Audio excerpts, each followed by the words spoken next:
Your favorite Compas are back with another jam-packed episode of Lunes Live.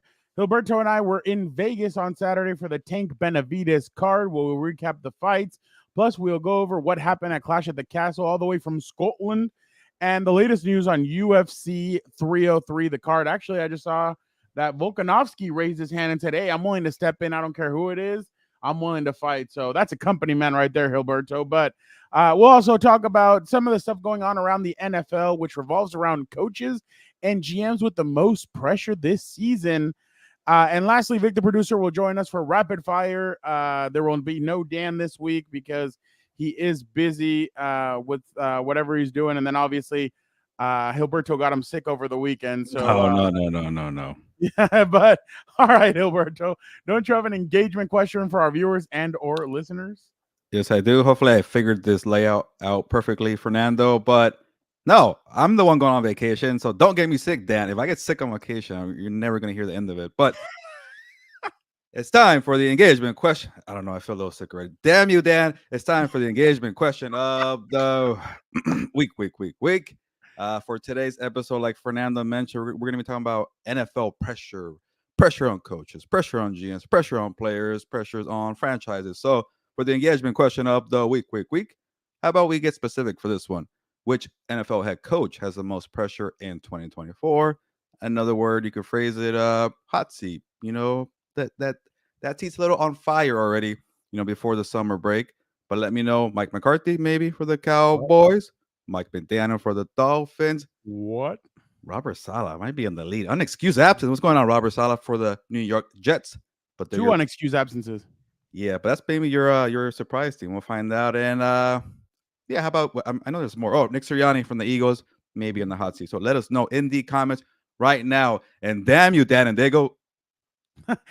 We should be sponsored by NyQuil or Dayquil because of what's going on right now. But all right, let's go with the intro.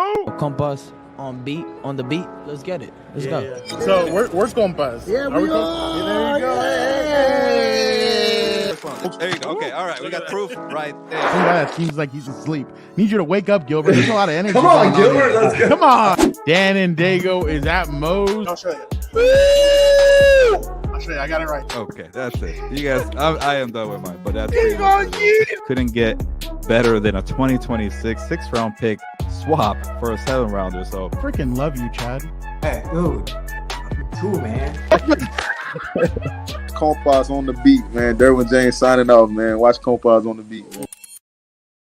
Ooh, welcome to Compas on the Beat. I'm Fernando Ramirez. I cover the Chargers for the Sporting Tribune. With me, as always, is my co-host, my tag team partner, Gilbert Manzano, covers the NFL for Sports Illustrated. What's up, bro? I was doing well, Fernando, until 2 minutes ago. You told me that your brother won't appear. Not because I'm sad, Dan and they won't make the show, but because this virus or sickness is getting to him that badly. I was in the car with the guy. He drove well. I'll give him credit, but I'm checked out. I'm ready to go on vacation on Wednesday, so hopefully I'm doing okay. But it was a good trip just to add to Las Vegas. You know what's crazy is that he told me, he's like, you two morons fell asleep in one of those, and I kind of head bobbed. So I had to, and I was like, what? And then he's like, never mind. No. He's like, nothing right. He's like, no, hold on. He's like, no, don't worry. I popped in the Monster and I was good to go. So I just started laughing. I was like, Jesus. He's like, why would you two idiots fall asleep on me? And I just started laughing. Okay, part of it is our fault, but come on, man. When you see that we select off for you, wake up. Oh, he's sick too, so I'll give him the benefit of it. No, he's honestly the safest driver. I trust him. But on the way back, after we dropped you off, we were laughing all the way down. But yeah, just interesting weekend to say the least. Obviously, we're at Tank Davis versus Benavides. Definitely very interesting. Interesting fight, an interesting card, interesting crowd. And then there were some good people in the crowd. We got to see Adam Hill and Vic Tafur from they cover the Raiders, obviously, both great guys. And they had me laughing because they were like, who got a lot of love, but probably nobody, they didn't show him in the crowd, nothing like that. I'm like, who? Like, the nicest guy there was Andy Ruiz, taking pictures with everybody. People were coming up, saying hi to him, all that. So it was definitely interesting to see that. But it was a good time overall. We picked up Gilbert on Saturday morning, headed out, got the Korean barbecue with Dan. That's kind of a if we don't go to Korean barbecue, he's a grumpy human being. But definitely a good time, good road trip, and it was really nice. But I could tell Gilbert was very, very tired on Sunday. Oh yeah, and then it was Father's Day, and had to go to a family function for on Caroline's side to, congratulate all the fathers and celebrate them. So I wasn't complaining. Took a little power nap, and I felt good, and I felt good the whole time until it's in my head now because of Dan and Diego. But I'll be fine. And I thought when you mentioned person who was very popular at the Tank Davis MJ and Grand event, I thought you were gonna say Mark Davis, a fellow Davis. Mark Davis, Raiders owner. He had a nice little crowd. People follow him. He's missing the bowl cut, but you say hi to him. He said hi to you, and he said easy work for Tank Davis. 140K views on Mark Davis just saying easy work. I like that. Social media is so funny. Like that's what got people's attention. Mark Davis saying like easy work. I'm like, wow. I'm like, Hey, but you were catching everybody coming in. You got Alexander Usyk. I How's know. the fight? Good fight. So Yeah. hey, it's good enough sometimes. You want to say hello to the stars, and you did it. I'm like, shit, you guys can't give me a little bit more, but yeah, it was definitely interesting. We saw Chase Young there as well. Yeah. Ryan Garcia, obviously, and yeah, there was just a lot of different people there. But Ryan might have came in if he wasn't fighting Caleb Plant, by the way. yeah, well, yeah. Oh, that would have been sick. That would have been interesting, to say the least. I bet he would have showed up. By the way, just real quick, so before we picked up Gilbert on Friday, Dan and Diego and I went to Luke Combs' concert, and we went to go watch him in concert in LA. It was definitely interesting. Gilbert, let me show you something. Is this the happiest person you've ever seen in your life or not? Hold on, here it comes.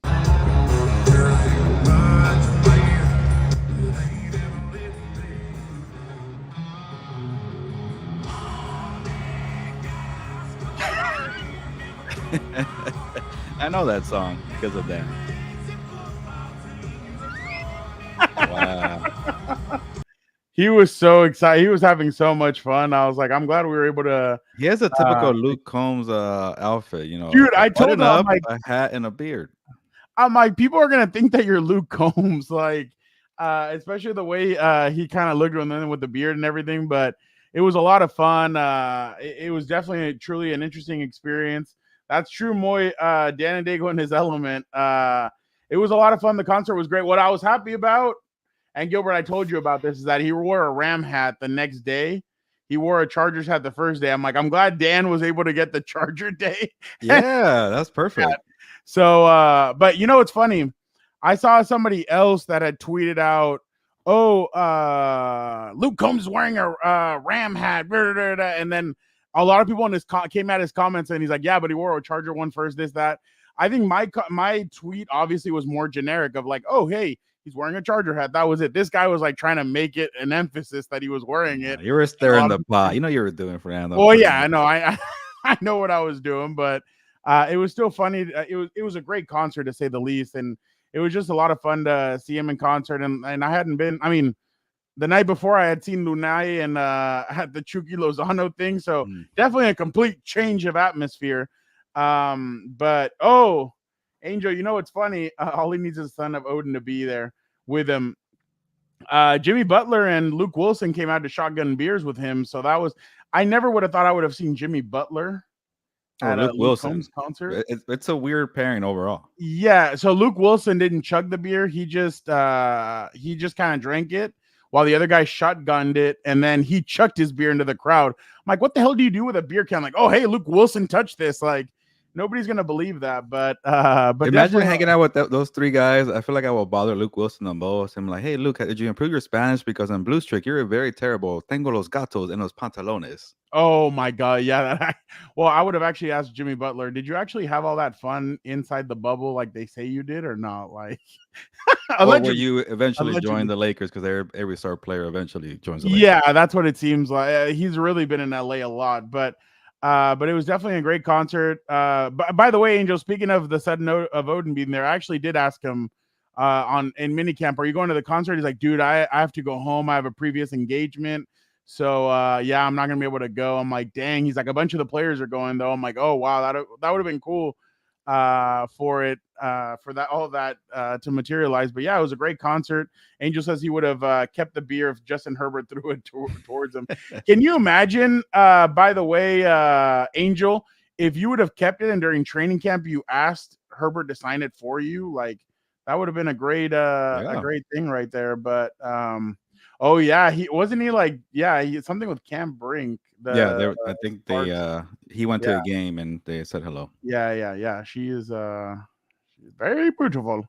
One more story before we get going. Yeah. And it involves you and Dan. You guys, I felt left out because you and Dan were wearing your Luke Combs tour shirt. You know, at Korean barbecue, and I'm like, you guys are lame for going to this terrible country concert. Then the waitress comes over and says, "I love your shirts. I want to go see you on the concert." And then, of course, she threw me under the bus and said, "Well, yeah, everybody likes him, but that guy over there, like, oh, you're the worst." So then she stopped serving me food. No, okay. Stop. No, hold on. Let's continue that one. Then Gilbert goes, well, you know what? I'll go check him out next time he comes out. I'm like, oh, there it is. And Gilbert's like, yeah, I'll check it out. So we might get Gilbert into being a country music. Yeah, and then Dan played the music in the car. I was like, you know what? I don't mind it, especially, I wish I had a beer in my hand to kind of enjoy. But one more story, and maybe Dan's gonna hate me for this one. But I kept telling Dan, you should go for it with the waitress. You guys like Luke Combs, make a move, and it's about time for you to find a partner because you're sad and lonely every Valentine's Day, and I feel bad for you, Dan, and hopefully you feel better. Valentine's Day is made up. Whatever, any day you feel lonely, Dan, and there you go. So I said, go for the shot. He had an opportunity, Dan, that is, and I protected him. No, he ruined it himself. No, so let me finish the story. The waitress said, yeah, all my friends, don't like Luke Combs. And that's where Dan could have said, well, you know what? I'll take you on a date to a Luke Combs concert. You know what this guy says? Oh, you need better friends. That's all he said. Like, come on. And then he threw you under the bus. And this guy's a terrible stooge. I'm like, that was your moment right there, Dan. No, it wasn't. I protected him. I'm his shield. I heard some things. I'm like, I do know why, but still. Yeah. No. You need better friends. Yeah. No, you don't want to eat the kids' fruit snacks and all that stuff. No, that's trying to do all that. But but it was definitely like I said, a lot of fun, cool hanging out, going out to Vegas for another time, and but what do you want to get to first? What do you want to do? NFL offseason first? NFL, and then we get all right, cool. Combat sports.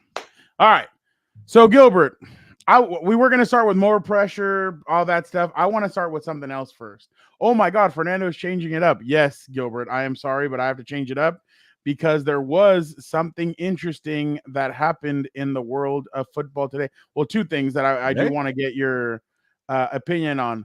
One is this, Gilbert. Brandon Ayuk was talking to Jaden Daniels, who we saw over the weekend at the Gervonta fight. Listen to what he says.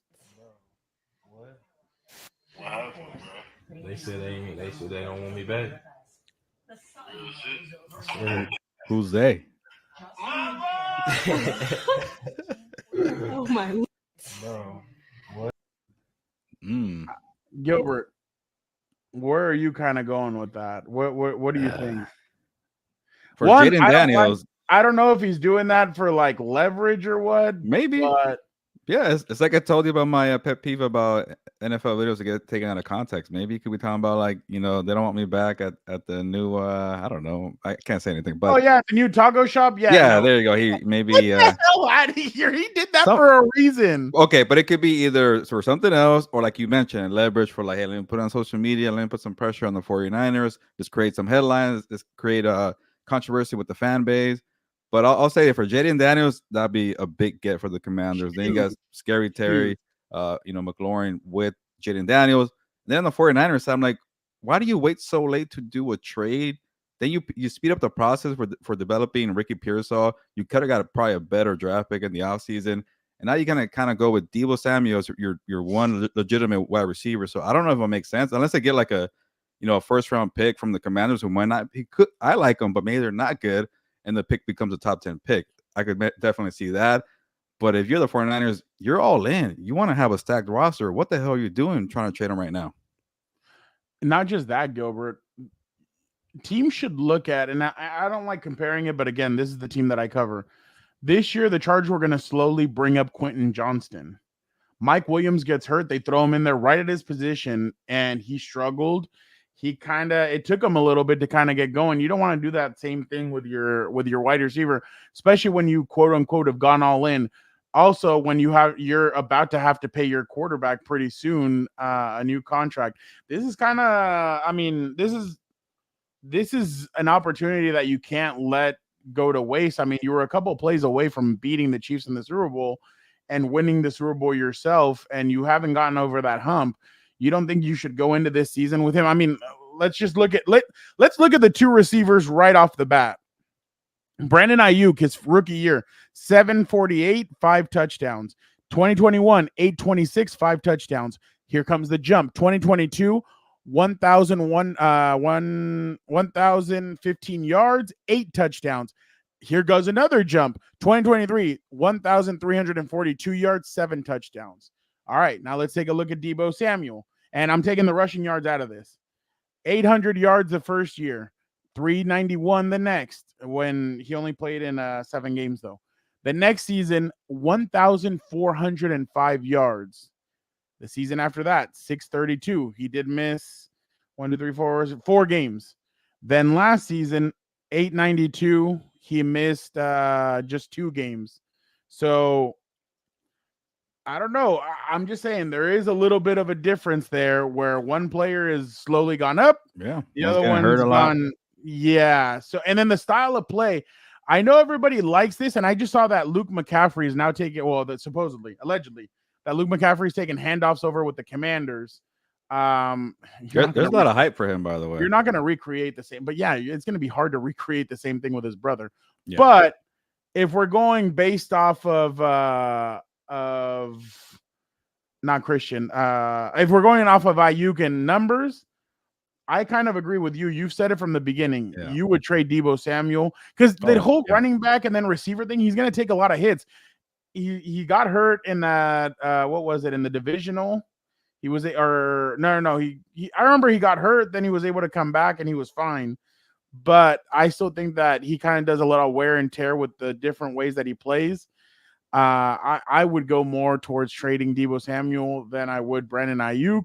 I just don't get why you don't do it a few months ago when there was more options. Before the draft. Yeah, now you're waiting late. And real try to tie it in, Fernando. I know you went off script like you always do. But most pressure might be the 49ers. Stop thinking about 2025, 26. Stop getting so close and then falling short, and you're trying to build the future. You're all in, man. You're all about 2024. You got to pay Brock Purdy eventually. You got to figure out between Ayuk and Deebo, who gives a crap. You said in the offseason, you know what? This is our group. So keep following the plan. Don't panic late. I get it. Get a top 10 pick. That'd be awesome. But who cares? You don't have no Super Bowls in the last 30 years. This is your core group right here. Like the Bengals. If they would have traded T. Higgins, I would have been like, I don't know if I like him for the Super Bowl. But they still keep the group together. Yeah, and the Bengals could definitely prioritize the future. 49ers can't. You've done too much. Go all in. Stop being scared. And you know what? We're going to have a new core group with Brock Purdy. F that. Go get the Super Bowl right now.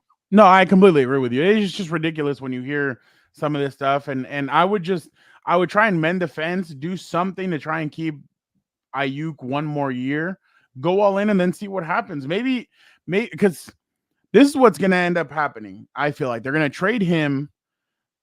Deebo is going to get hurt one of the first few games of the season, and then everything's going to kind of unravel. Yeah, here, rookie Pearsall, you do something now. Like, that's a lot of pressure. And everybody's going to be just shadowing him and going after him. So I would like to see them try and mend this fence. Try, like you said, go all in. Try and do what you can. Because Jawan Jennings, all those guys, they're nice number 4s, number 3s, stuff like that. But here with these three receivers, Brock Purdy has a lot to work with. And then you bring in Jawan Jennings as your 4th receiver. That's pretty nice. And then you have George Kittle. You have some other players. So I definitely think, Gilbert, that they need to go all in and cut the BS. Talk like grown folk and just talk about, hey, John Lynch and Kyle Shanahan need to sit down with him and say, stop posting on social media. Let's get this done, whether it's not a contract, but let's at least find a way to make you happy, us happy. You can come into the season and then we'll do something. But I don't think it's completely out of, like, I still feel like he could come back and it'd be fine. But that video was just a little bit weird. Yeah. And Gilbert, you and I both, you've seen I don't know if you've seen the movie or not, but one part of that Kevin Costner movie, Draft Day, that is true. General managers hate it when players are on social media. Get off of social media. And I know some players like to use it in their favor, but sometimes it hurts you, and it can get you in trouble. Remember and the lawsuits with Joseph Jefferson, like the whole report came out that they're shopping him during the deadline, during the trade, and then all of a sudden he gets re-signed 2 days later because there was some pressure, there's controversy, there was headlines. It could be the way you're talking about with Ayuk here, Fernando. Yeah. Yeah, no, I completely agree. Gilbert, before we head on to what we were supposed to talk about, I got something else for you. Real quick, though, Moy just asked, speaking of handoffs to wide receivers, was I dreaming or did I see Darius Davis? So they have been using him in the backfield. They have been moving him around a lot. It seems like that's the way that they're going to try and use him. There was a play during OTAs, I remember, where he was the running back and he did kind of a wheel route. And he was wide open, and Herbert hit him down for an easy touchdown. So yeah, it seems like they're going to be using him in a lot of different ways. The way not only God intended, but I think a lot of Charger fans were hoping to see him being used. But just real quick, Athir says hello. He says hi to me. He says hi to Gilbert and Vic, the producer. Guess what? You get a little high as well. So you're the papa then? We're all assuming. I guess so. But all right, Gilbert, speaking of the Chargers, I don't know if you saw this, but I do want to play this clip. A lot of Charger fans are not happy with this clip, but I do want to show it to you. It is of Austin Eckler. I don't know if you saw it, Gilbert, but here it goes. I think you can kind of see kind of how they've been building the team so far this offseason. Went out and drafted, a tackle first round, brought in some bigger backs over from Baltimore. And so it's like, hey, they want a guy they can hand the ball off to 300 times a year. And look, I haven't had that capacity to do that. That's not my game. That's not how Austin Eckler is going to be the best on the field. So there was the misalignment there, which no harm, no foul. I'll go find somewhere else where I can, add value where Austin can be the best version of myself. Gilbert, has he been watching the Rock videos? What do you mean? Where Austin can be useful. The people's champion. Like, he was just speaking about himself in the third person. So that's why he's been really into the final boss. And yeah, that's what I was. I was actually very curious what his responses. That's why I didn't pick up on the third person. Okay. But I'm like, you think J.K. Dobbins and Gus Edwards are 300 carry running backs? No, they're more of a committee.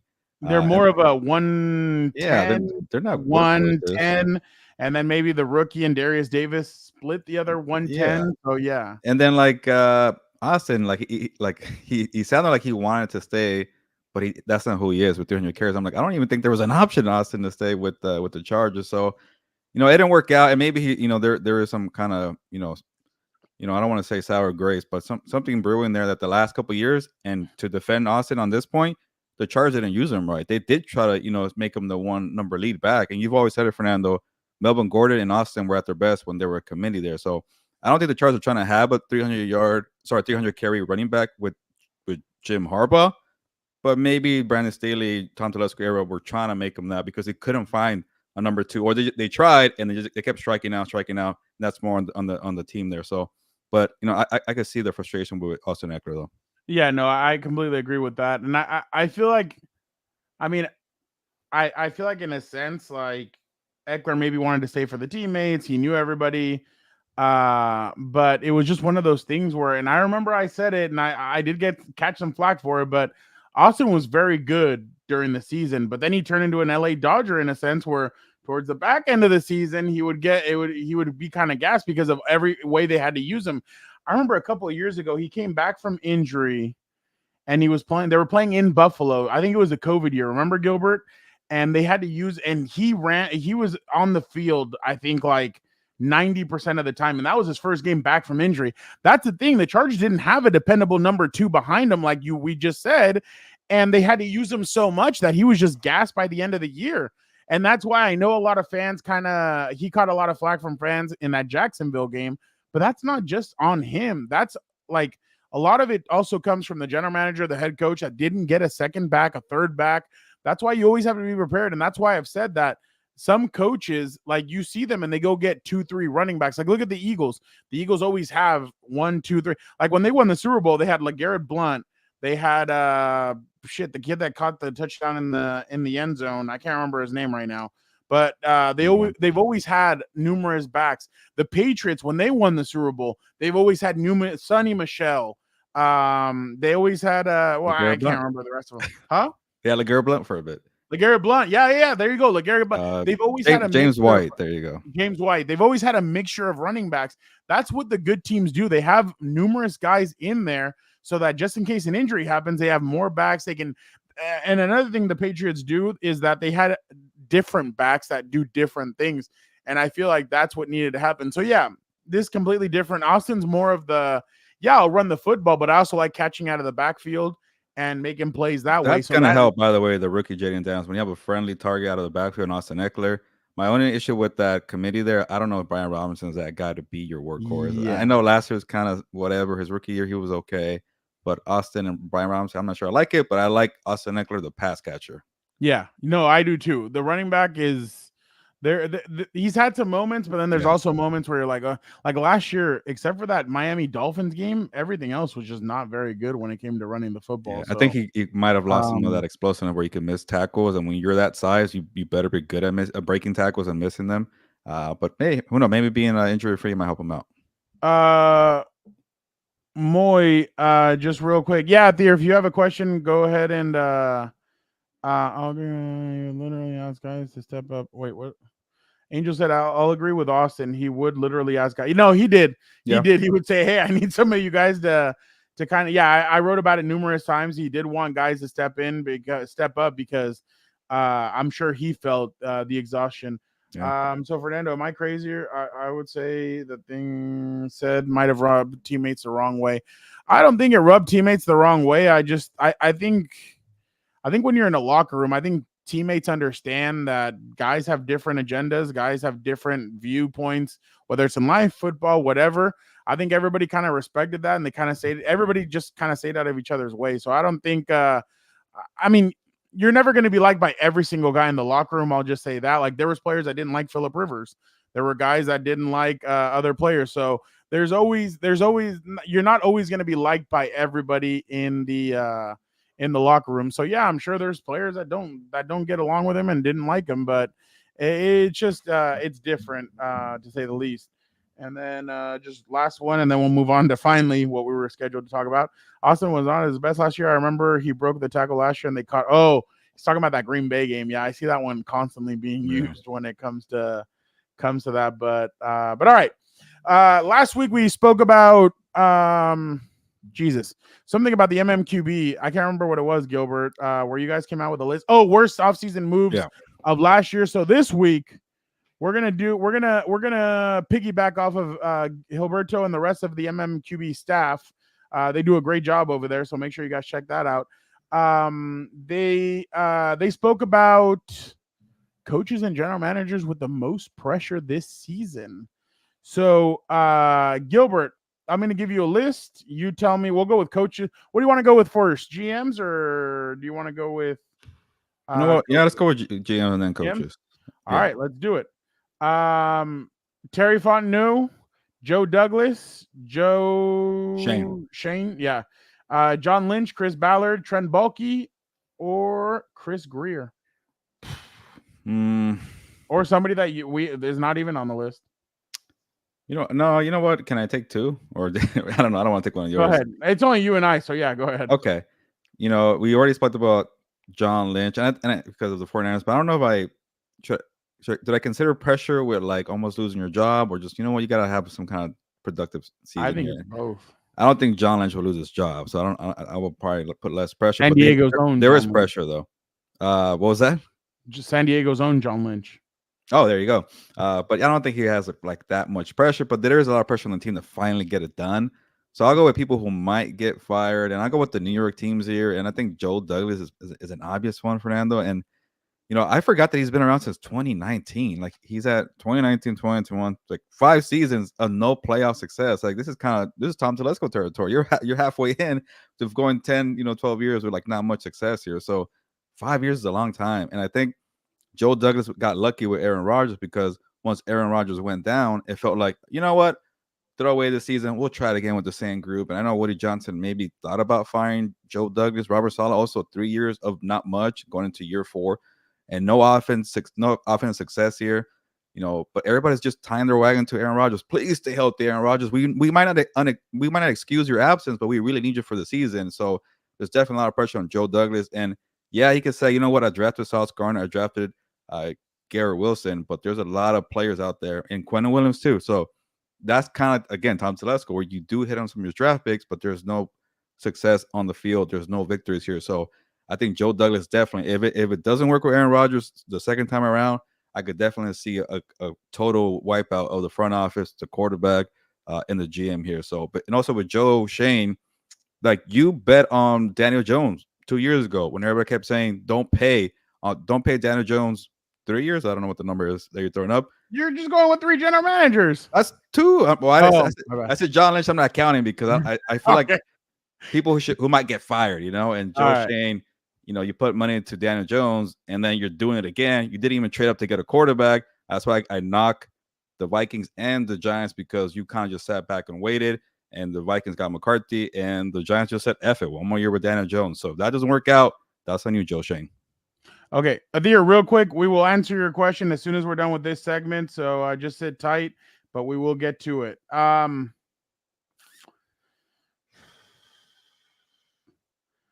going to go with 2 also, and I'm going to go Trem Baalke and Chris Greer.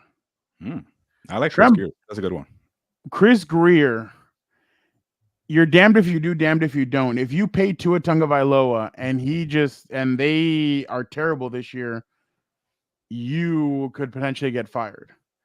If you don't pay Tua, he balls out and the team does well, you're kind of SOL because you're going to have to pay him a lot more money because that Dak Prescott money might be even more. But I'm going to lean more towards the side of Mike McDaniel keeps on talking about 24. We haven't been to the playoffs in 24, or we haven't won a playoff game in 24 years. These last 2 times that they've been to the playoffs have been disastrous for them. They really haven't been able to do much, and they have a lot of firepower. They're spending a lot of money. They're literally trying to build this like super team where a couple of years ago it might have been one of the best defenses in the league because they have Calais Campbell. They have they just signed a safety as well. I can't remember his name right now, but I think he was on the Saints before. But is Marcus Williams, was it? Yeah. I forgot. Yeah, Marcus May. They signed him.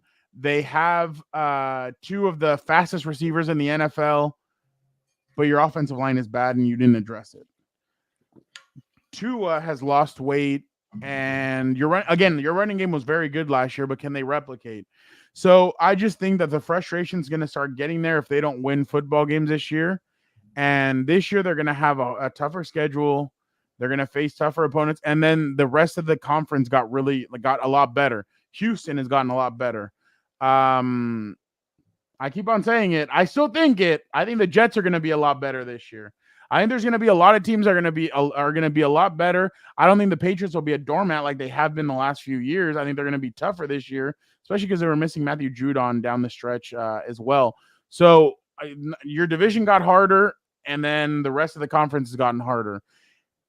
And remember, as soon as they won those 70 games last year, they blew out the Broncos by 70. They started going down. Everybody was saying Super Bowl. Nobody can figure these guys out. They got figured out. Everybody's going to see that scheme now. And they're the Titanic. They're going to start seeing that scheme. And then at the end of the season, they had a chance. And the Bills had numerous injuries, and they still weren't able. And so did they. The Dolphins had a pass rushing. They had Melvin Ingram in there, and then I can't remember the other guy on the other side that they had. But they were hurt bad at pass rush. But I think Chris Greer is definitely one of those that is in trouble. Trem Baalke, you just paid Trevor Lawrence. Last year you were 9-3. You sold playoff tickets, and you didn't make the playoffs. Trem Baalke he did good work in San Francisco, but you butted heads with Jim Harbaugh. You've come here. there's been a lot of ups, a lot of downs. So I think he's gonna be that guy because he brought in crap. Urban Meyer. Doug Peterson. Oh, Well, no, Doug sorry, that was Peterson. after. Yeah. You brought in Doug Peterson. You've well, he was the I guess you could say he did bring in Urban Meyer. And well, he was the director of player personnel, and then he was the interim general manager. Right. So, yeah, so there was a hit and miss. But you brought in Doug Peterson the first year, great. You guys made the playoffs. You guys, in a sense, you were at home, but you upset the Chargers, who were up 27-0. 27-7 going into halftime. But then this last year was bad. You paid Trevor Lawrence. What happens if Trevor doesn't come through? So I think, and I don't think the Cons are very patient people. So that's my other thing. I think we've spoken to him. We've sat down with him twice, and Tony Khan is not a patient person. He does get frustrated very easily. Go into the wrestling side. We saw what happened with CM Punk. Two incidents happened. Boom, fired. CM Punk the next month ends up in WWE. So they do get a little bit restless, and this is both Cons, his father and Tony. So I think they can get a little bit. They're going to be like, why the hell did we just pay this quarterback and we're not making the play? And we paid Gabe Davis, and we paid I don't even know if I like that move. Charlie Kirk, Christian Kirk. Christian Kirk. We paid Christian Kirk. Who the hell is Charlie Kirk? They haven't had a good offseason by the way, Fernando. Like, no, I didn't think so. like I didn't think Gabe they had a strong Davis, draft and then player. you sign an old center and Mitch Morris. You get Eric Armstead, but he's also in the older. So they just got a bunch of older guys to plug in their holes. Like, can you draft? Can you develop? No, did he? But I definitely think that that Trent Baalke has to be. By the way, Mookie Betts is out for 60 games. Jesus, damn. 2 months. But look at that. We talk baseball in here. But I'm gonna go with both of those general managers. So I really like the Chris Greer one. He's been around for a minute, and I also wonder too, Fernando, like maybe it'll do him good on a personal level if he locks up Tua, because like imagine firing Chris Greer and it's now the next GM comes in like, oh crap, what did you do with the salary cap? There's no space to operate. You got Tyreek Hill, you got Jalen Waddle, you got Bradley Chubb, maybe Jalen Phillips, and you got Tua. Like, what do you do? Like, you can't just like ride the coattails of Chris Greer and what he built and hope that it works out. Like, I don't know. That's gonna be asking for a lot if you do fire him, and then Trent Baalke with the Jaguars. A lot of people point to Trevor Lawrence year 2 after Urban Meyer, but I'm like, they kind of got lucky. They were in a crappy division at the time. The AFC South was really bad. They got hot at the end. They won the division with a terrible record, and then they got lucky when they came back on the Chargers. The Chargers, sorry for the bad memories. They should have won that game. And then people kind of hold that one for Trevor Lawrence. And it could be some criticism for Trevor Lawrence, but I get it. When you're a quarterback and you're, considered top 10, top 12, and you have the potential, you're going to lock up Trevor Lawrence before Tua, before Jordan Love, before Dak Prescott. So maybe there's some kind of a little bit of a discount for Trent Baalke.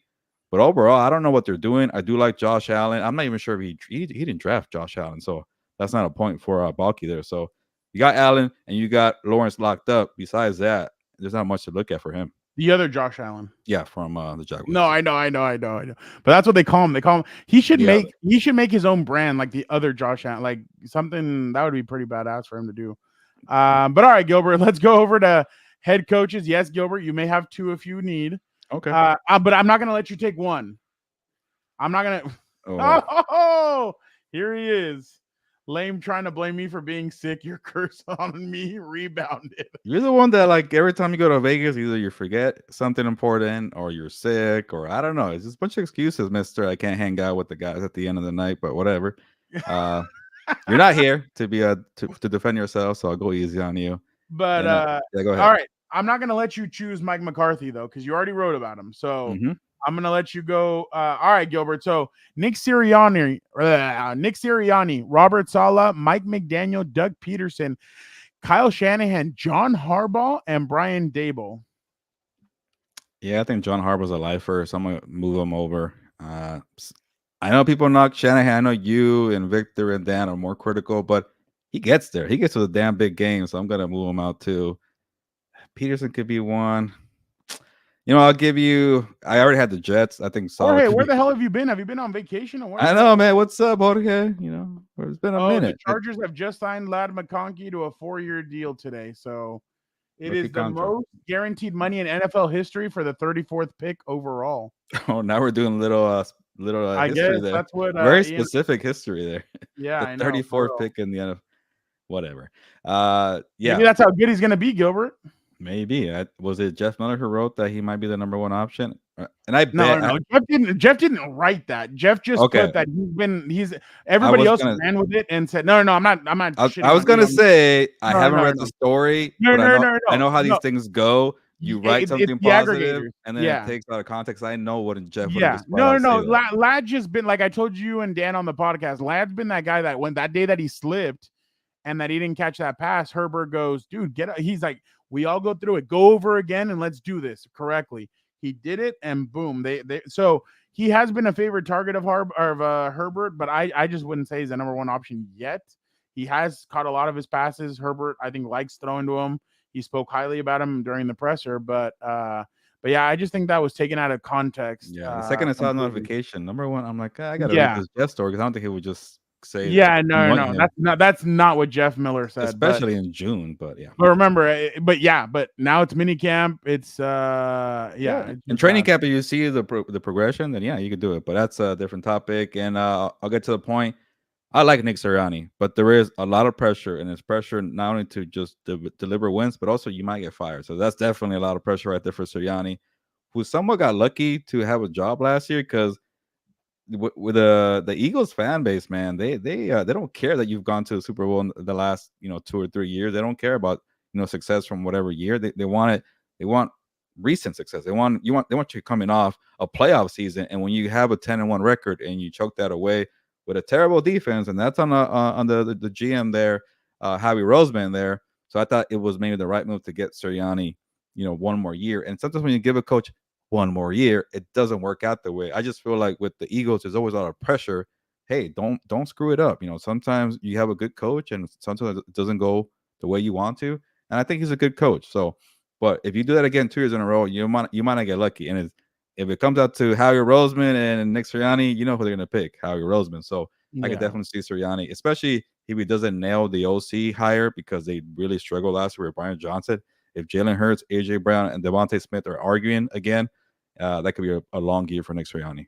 I still think that they're going to struggle even with Kellen Moore there. And then obviously, I think last year he wanted to get Vic Fangio.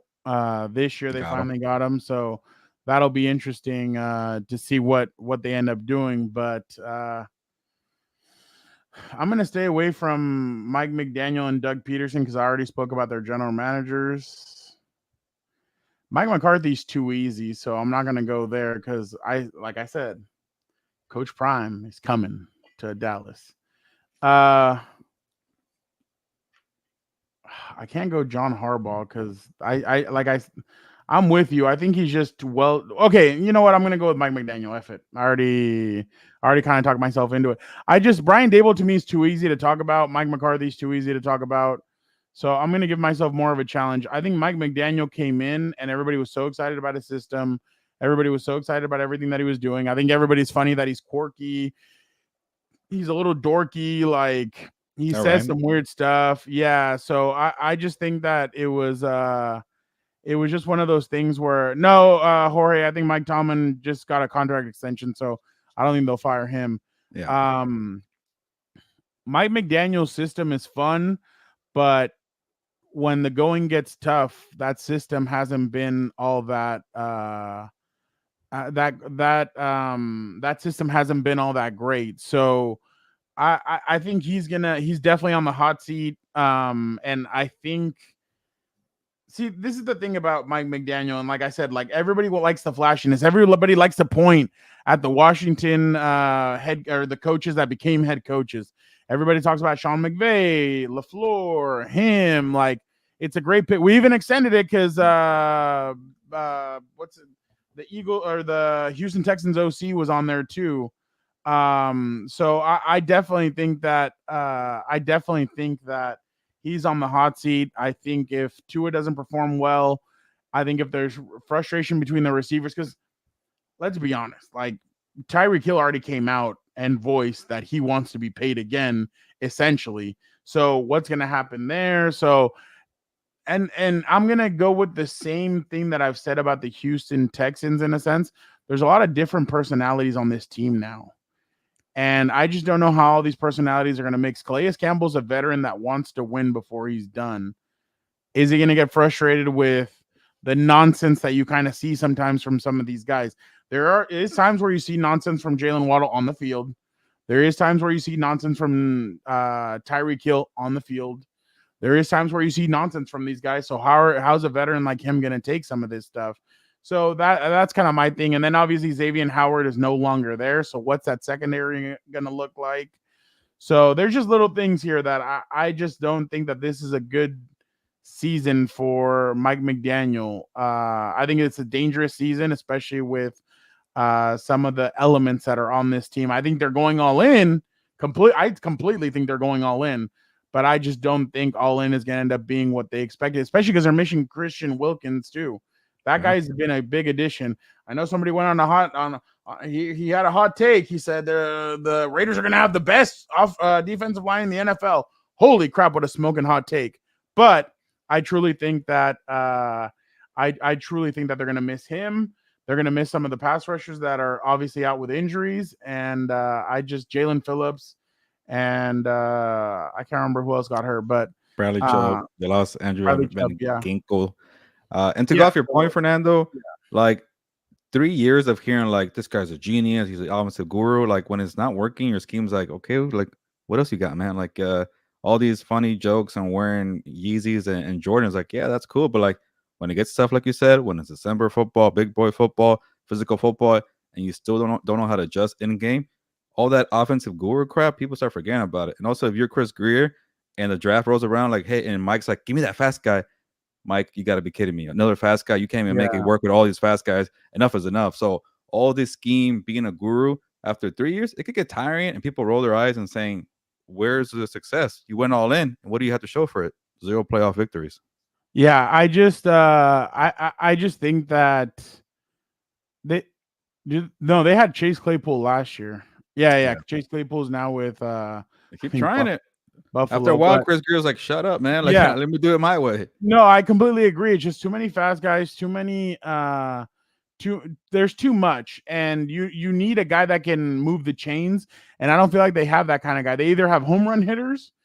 Sometimes you need a guy that can get you on base. And remember, what was it in Moneyball, Gilbert? I forgot. When I snap at you, I want you to answer. He gets on base. God, come on, Gilbert, get on base. That wasn't that good of a movie for me to remember that. Brad Pitt, Snapback. It's a great movie. I actually really like that movie, but it wasn't great. No, but it's memorable when he goes. Not that line. Yes, it is. But you need guys that can get on base, and unfortunately, they do not have guys that can get on base. So that's their problem. They just have too many home run hitters. Even their running backs, Fernando. Like if you want to get physical and have like a slow down approach, Achane and Mostert fast. What are the 49ers? You want to follow the 49ers? Mostert's awesome, by the way. But if you want to get, versatile. He has nice eyes, by the way. I find myself like watching his eyes while I was. Yeah, the interview was like 20 minutes long, and then I lost memory on my space on my phone. That's why you got fast. Oh, but his agent was really nice. His agent was nice. She started recording it. But my point was like, the 49ers are built the same way with, playmakers. But when it gets to being physical, you got McCaffrey to hand the ball off to. He could do it. Mostert and Achane, I don't know if they can. They need guys like that, and they don't protect themselves by having different kind of players in case the game changes. Yeah, no, I completely agree. Gilbert, I for this Christmas, I hope you buy me a present, and I hope it's this, Gilbert. It's a great jersey. Look at this. Isn't that amazing? Is that the new Zach Wilson jersey? Zach Wilson edition, the MILF Hunter. Just put on there Mile High City first. And then is he gonna make the team? He's competing with Bo Nix and by the way, did you see speaking of that, did you see the aggregators get fooled because they put that he was supposedly taking first team and that he was doing all that he was taking first team snaps and all dude, don't be fooled. And people actually got fooled, and I was like, Jesus, I'm like, what is wrong with you people? Like, you guys are still believing this stuff. So I just if you fell for that one, then definitely you have no business talking about football. Yeah, no. By the way, another thing real quick that Austin Eckler, I guess, said it's an aggregator, so Is I it don't know about if I TikTok? No, okay, never no, mind. no, it was about Jaden Daniels. He said that Jaden Daniels reminds him a lot of Phillip Rivers. Whoa, that's a little too Yeah, many soon, but okay. similarities to Phillip Rivers. That's what he All right. said. All right, high So praise, high praise. yeah. Yeah, very, very high praise for him. But yeah, that was definitely interesting. Speaking of oh yeah, my bad. Thank you, Vic. All right, Gilbert at the year says Coach Harbaugh was hired to get the team over the hurdle in December. So I saw someone had the Bolts at 8-2, but finished the year 3-4. That is his comment. Gilbert, remember we spoke about this at the end of the year. They have a pretty tough schedule to end it. I think I saw that too. But what do you think, Gilbert? Do you think that this is an issue, or should we just wait until football happens? Because Well, I am probably not the right person to ask because I think a tier hey, wants something okay, so positive here this is how for they me to end: say. Bengals at Chargers, Ravens at Chargers, Chargers at Falcons, Chargers at Chiefs, That- Buccaneers at Chargers, Broncos at Chargers, and then at Patriots and at Raiders to end the That's season. tough. That's not easy, and I get that when you have Jim Harbaugh, you're gonna have a chance, and maybe those if you find like put it this way, if this roster, which I don't think is that good overall, I love Justin Herbert, but I don't like the roster overall. Good coaching makes rosters better, right? Good coaching with discipline, and you find yourself in a close game, you could close out the game with good coaching, one score game. So if they're competitive with this roster that I think needs work, hey, you could definitely win some of these close games because when you're in a tight game and you get to the 2 minute warning, you got Jim Harbaugh on your side. You increase your odds. So I'll just put it that way. Yeah, source Dove Kleeman, aka Trust Me Bro on the quick. uh I agree with you, and you're right. Jorge, real quick, what I don't like is the secondary. I think the secondary needs a lot of work. Interior defensive line, Interior defensive linebackers. line. Yeah. I kind of like the wide Whoa, whoa, receivers, whoa. You but don't want to stay hydrated, bro? it's Denzel Perriman of 4 years ago, I would like. No, If and the thing Junior is, Colson was at year 2 and I saw how you played, I would have liked, but I've never seen him play in the NFL. yeah, no, I definitely agree. What? Yeah, I. It's the defense that kind of has the more question marks in my. And then can Trey Pipkins actually play right guard, or because we saw it last Yeah, year with Collier, it wasn't Harbaugh. I get it, but it's just a little bit. It's but a that's little why you tough. hire Harbaugh to speed up the process because good coaching Exactly. fills these holes. They mask them with different, kind of formations. Go So back and look at that San Francisco 49ers team. They had no business being 13-3 that year. yeah, I remember Joe Reed So, got on me about that. He's like, oh yeah, that was actually hey, pretty funny. what do you Yeah, mean about this record? Jim Harbaugh but did this with the 49ers. that's what great coaching is able to do. I mean, a couple of years ago, Staley and I've always said the Chargers are always top heavy. A couple of years ago, when they were top heavy and they made the playoffs, a good coach would have gotten over that hump and they would have won. That like they would have been able to beat Jacksonville. You don't have meltdowns like that, so that's kind of the difference when you see. But a good coach will win you an extra 3 games. That's why I told Gilbert I would have had them regularly going. Probably I would have agreed with them 7-10, but I gave Harbaugh 3 extra games because I think good grade, whatever you want to call it, good head coaching gets you an extra couple of games, and I think Harbaugh is enough to get you 3, especially with the mentality of like they really want to punch you in the face. And I was listening to Michael Lombardi, and you guys all know Michael Lombardi's a former general manager. I know he says some shit that you're just like, oh, it's kind of out there, but he was saying that the style of Harbaugh and what he brings, and it's different, I guess, than Jim. The difference is that Jim played. So Jim understands how, I think more so how to get to some of these guys is going to be, let's punch you in the mouth. Let's exhaust you for 3 quarters. So that when we get to the 4th quarter, you're exhausted and you can't keep it going and you feel gassed. That's what they're trying. Basically what everybody's done to the Chargers, they're trying to do now to other teams. Because Gilbert, we've seen it. How many times didn't you have to rewrite your story against Pittsburgh that one day, or 3 or 4 times? So that's kind of what I think that's the mentality that we think they're going to have, is that they're going to try and change everything around and try and punch you in the mouth in the 4th quarter. So it's going to be interesting, but yeah, no, this team is far from perfect. Like Gilbert and I have both said, this is a 2-year project. And I'm sure in a couple of days, Charger fans will be happy with something that Gilbert wrote for SI. I don't think it's come out, right, Gilbert? I don't know when it comes out, but Yeah. Yeah, Yeah, you I'm guys are not- gonna be happy with him. I'm not the person that asked that theory about 2024, but I'm definitely Yeah. the person that asked for the future of the Chargers. Yeah. No, and I get it, and I know why. And I mean, Moy is kind of talking about it here. He said, "Hear me out on the roster. We had high expectations for the Chargers last year, and losing Keenan and Mike is huge, but the depth is better." No, and we completely understand the depth is better, but at the same time, you have to see it from our point, our point where, yes, Carlos, we actually just spoke about it a couple minutes ago. We did see that the highest paid for a 34th overall pick. Holy crap. I don't know where they get these numbers. But but the thing about this is that they still have some question marks on the defensive side. I think what they're trying to do right now is take care of the offensive side and bring in some defensive pieces that are going to help them. Like Junior Colson's going to be a good piece for the next few years, but rookie years are still rookie years. So it definitely is going to take a little bit. So I'm just saying it's going to take a little bit of time, but I think folks need to be patient and not expect greatness in the first year because it's a stepping stone. This league is hard. The AFC is tough as hell. Your own division is going to be tough. I know everybody's looking at the Broncos and they're like, oh, they have Bo Nix. They don't have crap. It's still hard to play in Denver. The Chargers know that. What's his name? The one that was dancing that Dan likes for some damn reason. Drew Lock. Drew Lock beat the Chargers a couple years ago in Denver. The Raiders are going to be tough. That defensive line is going to be pretty nasty to face.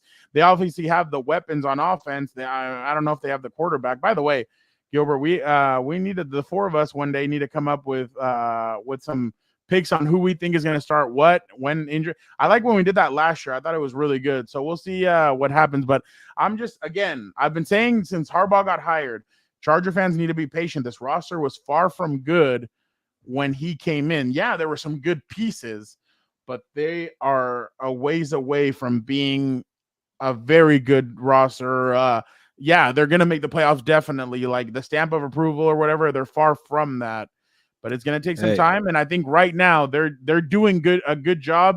Gilbert, you were there. You saw how even Eric turned to me and he's like, "Man, these practices are kind of intense."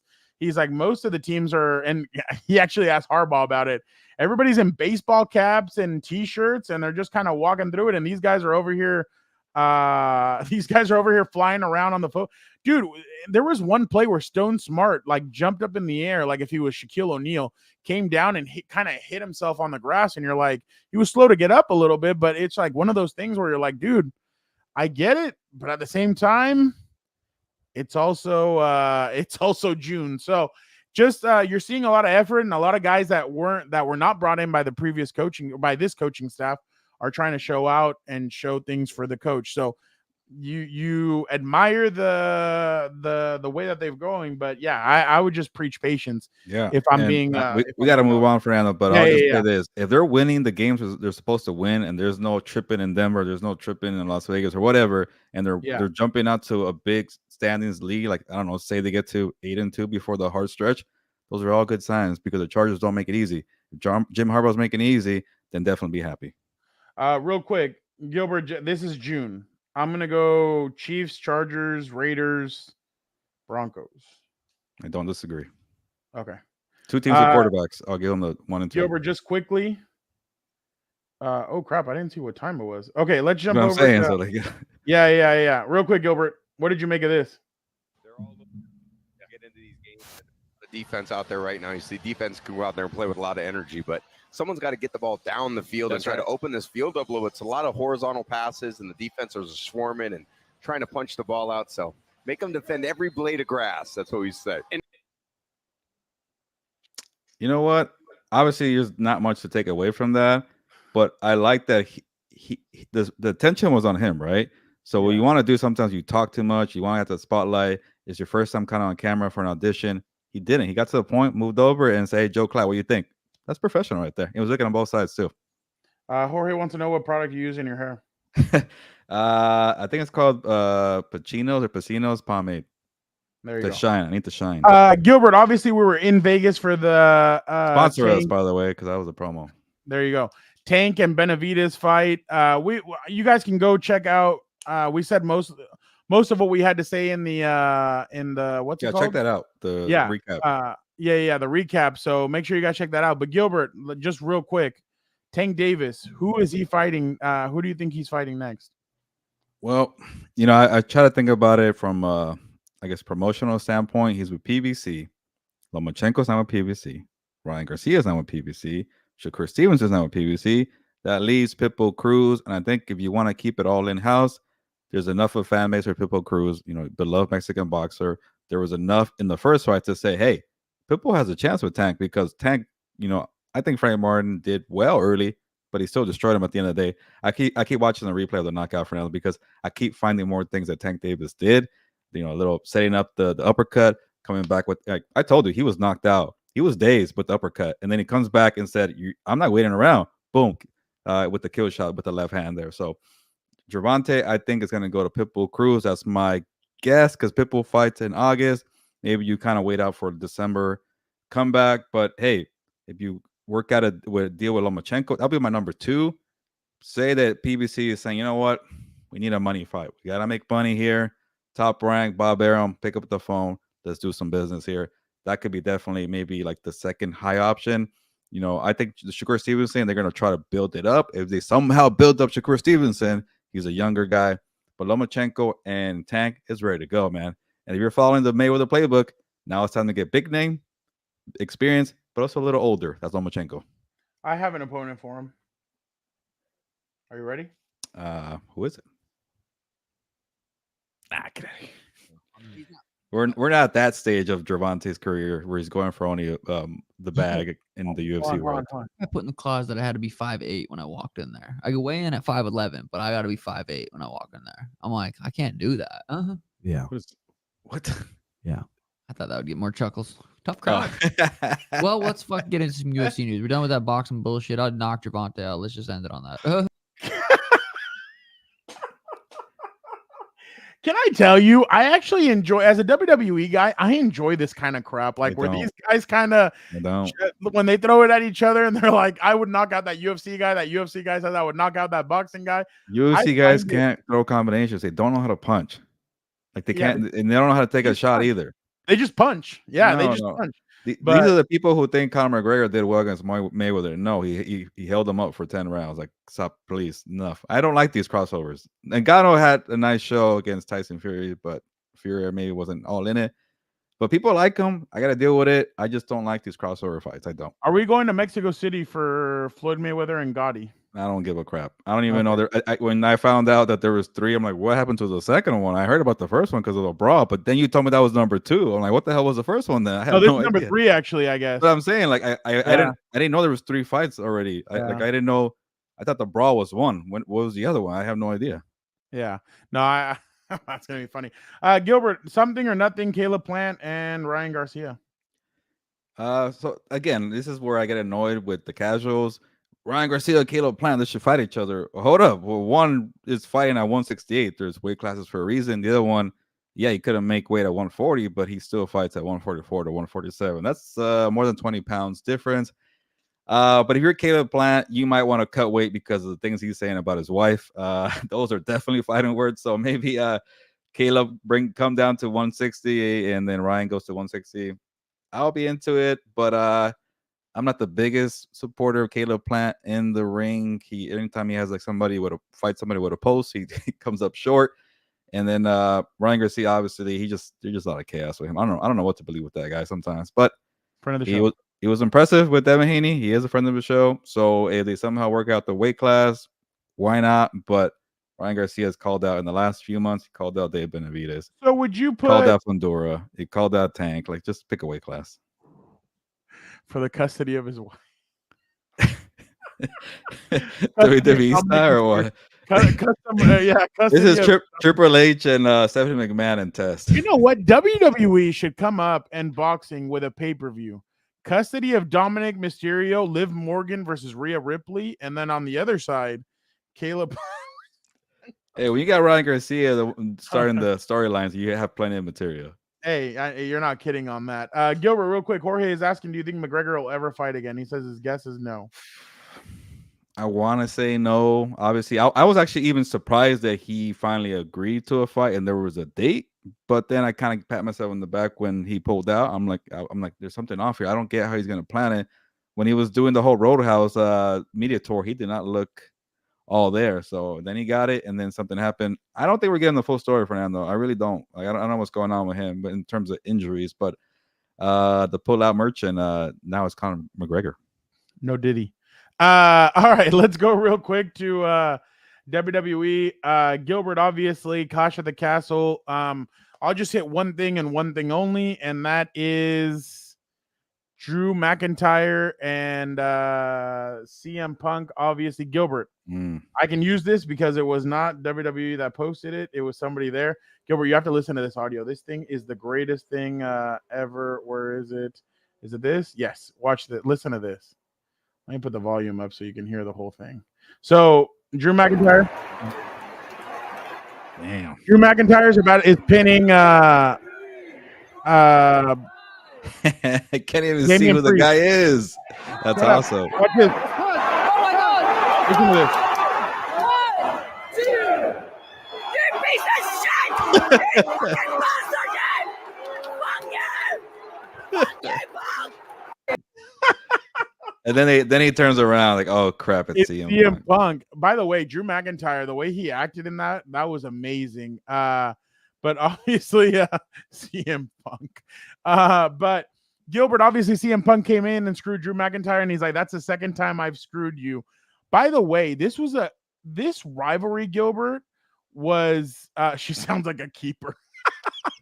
This rivalry was just burst out of nowhere. Remember, yeah, McIntyre accidentally injured CM Punk at the Royal Rumble, and then this kind of all got started. It was supposed to be CM Punk against Seth Rollins at WrestleMania, and because of the CM Punk injury, all this greatness happened because you got Seth Rollins and Cody Rhodes versus the final boss and Roman Reigns, and all this greatness just happened because of the injury.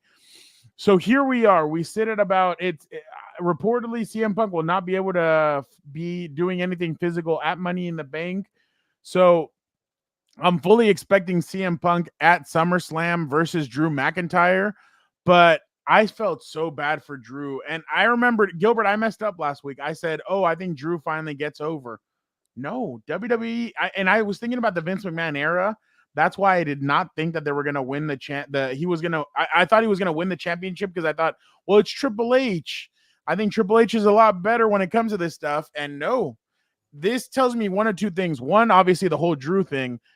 In the past, WWE has never let guys win in their hometowns. They always lose whenever they go home.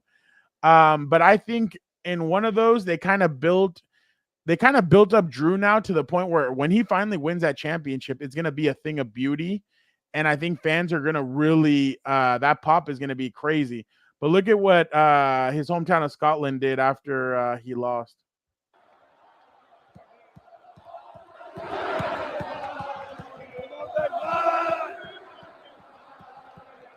Oh, Drew McIntyre.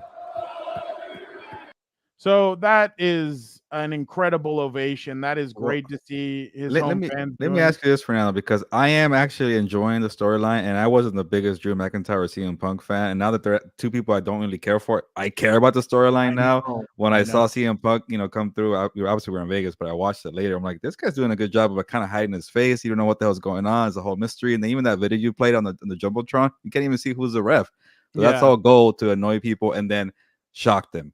But I want to ask you this question. You think that maybe Drew McIntyre or CM Punk, they need a title into SummerSlam to have more hype on the bout? Or do you think it could be a non-title fight and you're okay with it?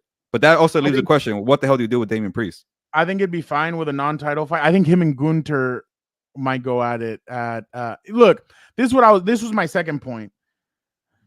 Triple H trusts Damian Priest. This is the indication. They've given him the championship, and they put on a banger on Saturday. Him and Drew McIntyre put on a banger, and I keep on forgetting. And you know what? The mic stuff has kind of gotten me forgetting that last year the WWE trusted him. Hey, Bad Bunny's inexperienced, but we need you to go out there and have a banger. Boom. Him and Bad Bunny go out there and they have a banger. So Drew's a guy that they can rely on. I forget sometimes that the mic and I think that the mic and the wrestling should go hand in hand. but it just didn't go it hasn't gone so far hand in hand when it comes to Drew, because at times he's playing babyface, at times he's playing heel, and it's kind of like, okay, around the world we go, where we're gonna stop, nobody knows. You need to stop on one thing and figure out who he is. But Damian Priest did a great job Saturday night. I think he's a great wrestler.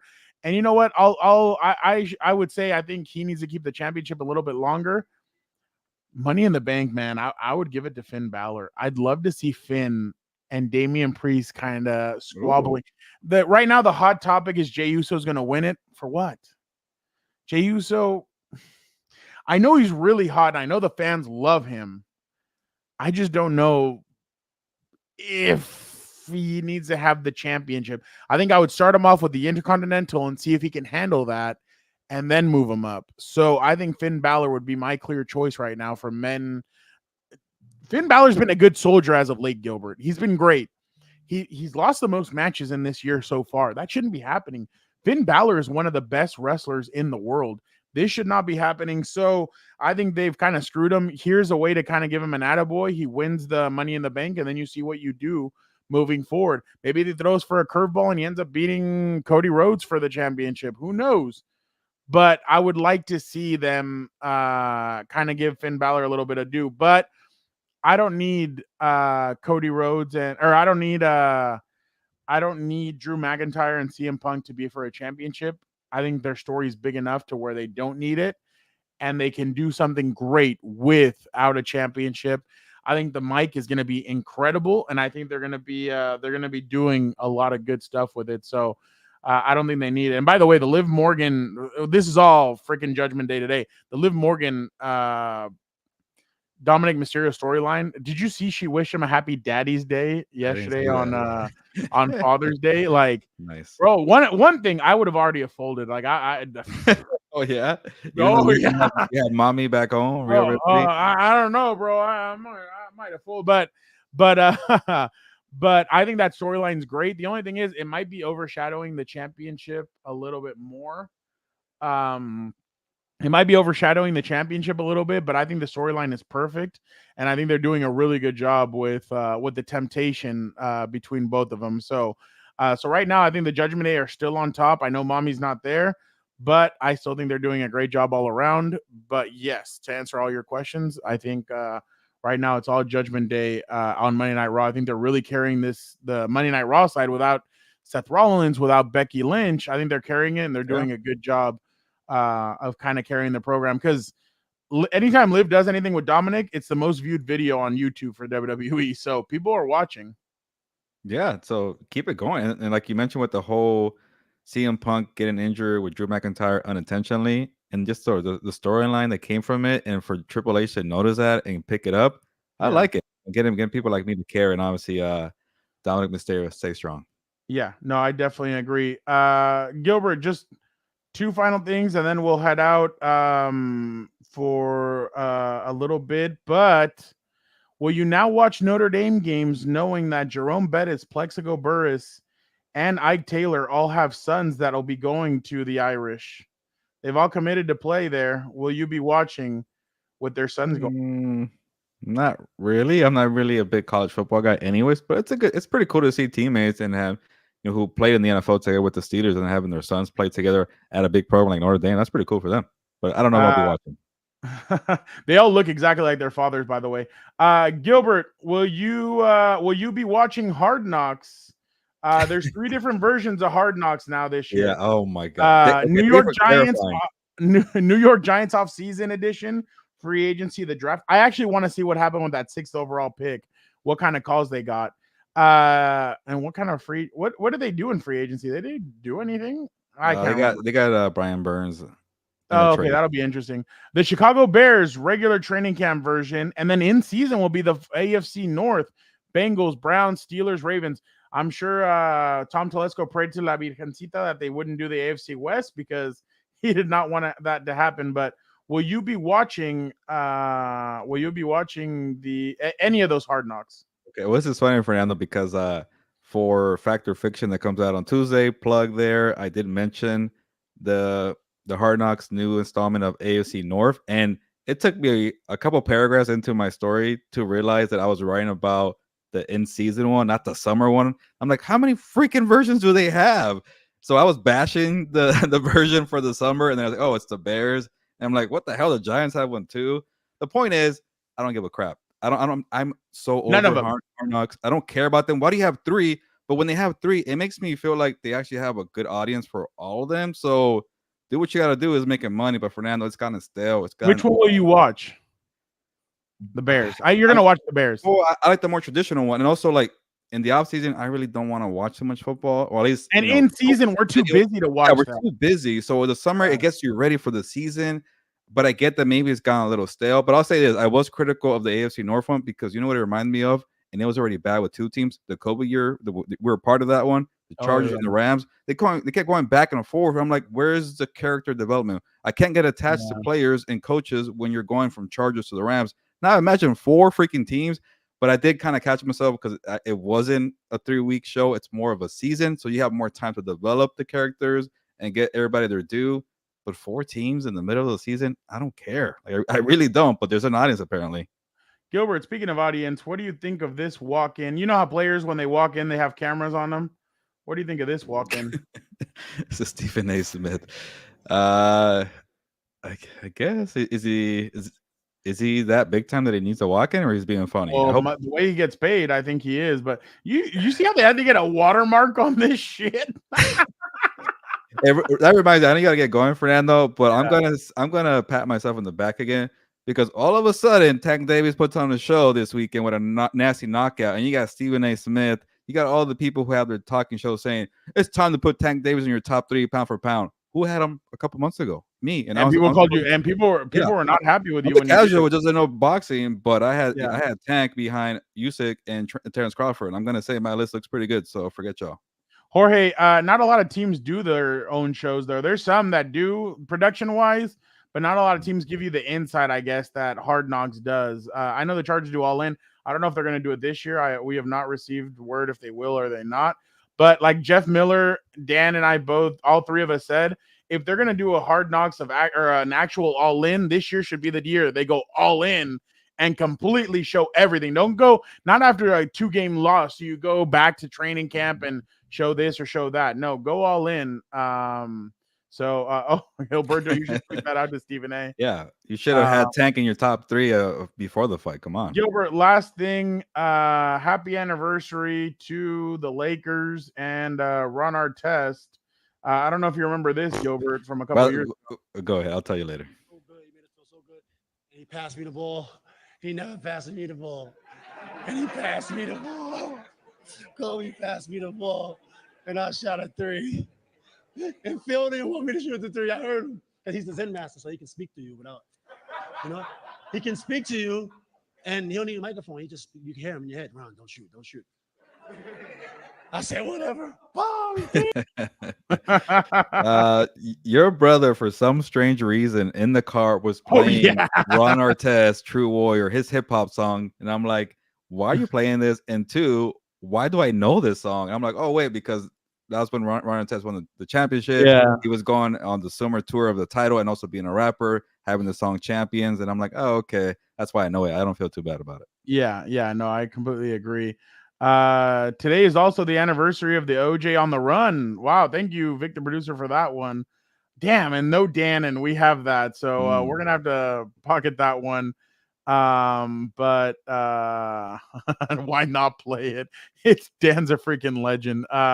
Yeah, he likes playing it. So his playlist was interesting. I'll give him that. He has such a weird like you get 3 country music songs and then you get 4 or 5 you get SmackDown songs or from the video game ring entrances songs. There was a moment where Gilbert and Dan for about 20 minutes straight were just talking about that. So it was definitely fun. Oh, Jorge just found out that there's no Dan today. So obviously I have a family issue that I need to go to, so there will be no Dan, no Victor producer today. We have to cut the episode short. I have a previous engagement that I have to go take care of. But next week there will be no show either. Next Monday, no show. I have an excused absence, right? Excused. I don't know. I think it's unexcused, honestly, but Alright. supposedly it's And excused. personal reasons. Let See me ask Robert. Dan. See Let me Robert ask- Sala. Not that Let hard. me ask Dan what he thinks. But yeah, there will be no show next Monday. But Gilbert and I will be back next Saturday. We will be Oh, yeah. at UFC 303, so make sure you guys tune in for that. I know it's not Conor McGregor, but we will still get great stuff from out there. So make sure you guys tune in and are on it because UFC 303 should be really interesting, to say the least. But yes, no Dan today, no Vic, and I apologize to Vic because I at one point I did look up and I'm like, what the hell? It's like already time for me to go. So I was supposed to be there at 5:15. Hopefully I make it on time, but Alright, say goodbye. but yeah, but again, we appreciate it. Angel, we will try. This week is really tough just because of family stuff, but we'll try and do one. Maybe Gilbert can do one from the beach. But I'm checking out for the next. look at 9 him. days. But again, thank you guys. For next week, just do a live stream of a Dan mannequin. It would still talk. But again, thank you guys so much for checking out Compas on the Beat. Thank you guys for everything. We will be back in 2 weeks for a full Compas on the Beat. The whole team should be back ready to go. Dan's the only outlier just because of his work schedule and everything else. So oh no, Gilbert will be at the beach in 2 weeks, not now. But make sure you guys tune in. Again, thank you guys so much. Don't forget Compas at the beach. That actually would be fun. Hey, yeah. Let's do a show there. Don't forget to check everything else. Make sure, hey, if you guys didn't see all of our stuff from Tank Davis, make sure you guys go tune in to the obviously on Compas on the Beat on the YouTube page, but also go check out the Instagram page. We have some pretty cool stuff on there, so make sure you guys check that out. We got interviews, we got all kinds of stuff.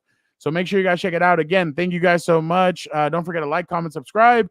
Don't forget to subscribe to the newsletter. And again, thank you guys. Without you guys, this would not be possible. Thank you to Gilbert. Thank you to Vic, the producer. And thank you to Dan for keeping us alive on Sunday. But again, thank you guys so much. But Gilbert, for this time being, sabes que vámonos. Yeah, alive, but maybe not healthy. We'll find out in a couple days. But on that note, ya nos vamos, pues, vámonos.